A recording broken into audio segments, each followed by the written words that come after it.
Hello and welcome to the beautiful woodland of Toys Hill in Kent in southeast England, looked after by the National Trust.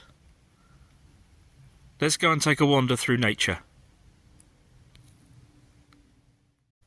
Historically, Toys Hill was ancient common land, taking its name from the local Toys family, beginning with Robert Toys in 1295.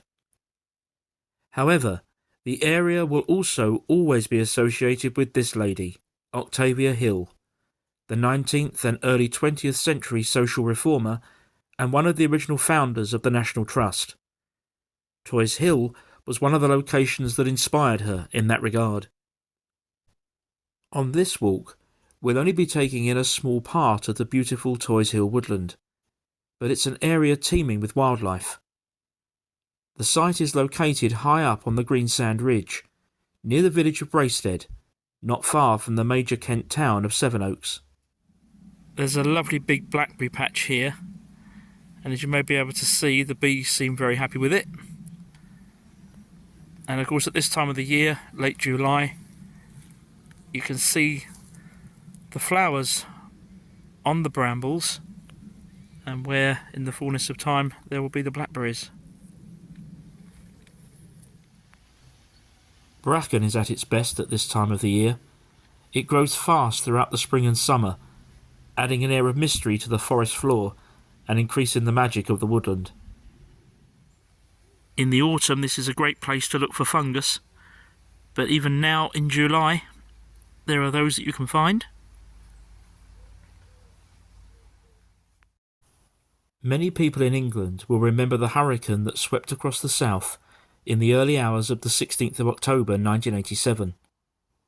It caused enormous damage, particularly to woodlands, and Toys Hill was especially badly hit, being on high ground, a ridgeline, and having been saturated with rain for weeks beforehand.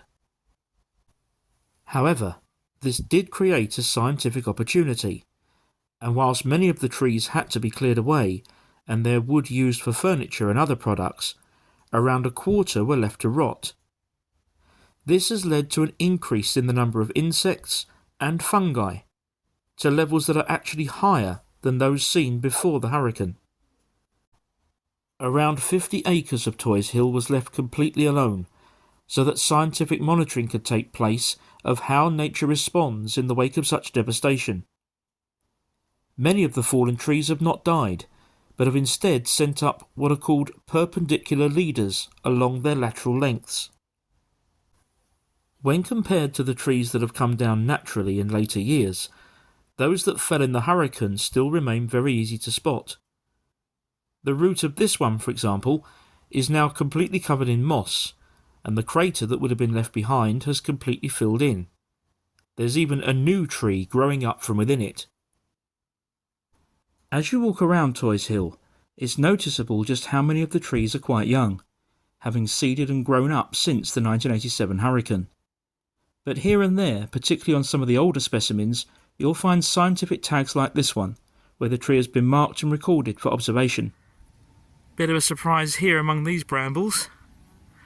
There's also a wild raspberry cane with 1 or 2 raspberries on it. From the clearings up here you get a really lovely view. As you can see there, you can see for miles. The walk also presented a number of outcroppings of this tall and impressive wildflower. This is rose Bay Willow herb, otherwise known as fireweed. Thistles were also beginning to flower. The colour of this one looked absolutely beautiful in the sunshine. In amongst these mostly younger trees, there's this older one,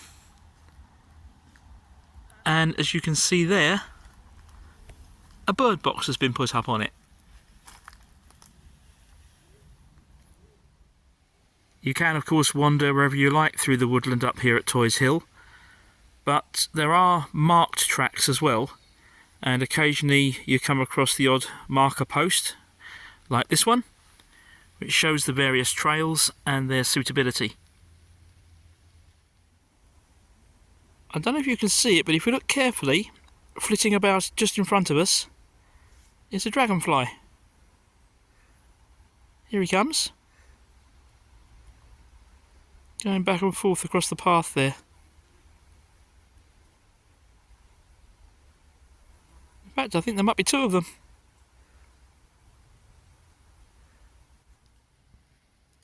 If we look up into the tree canopy here,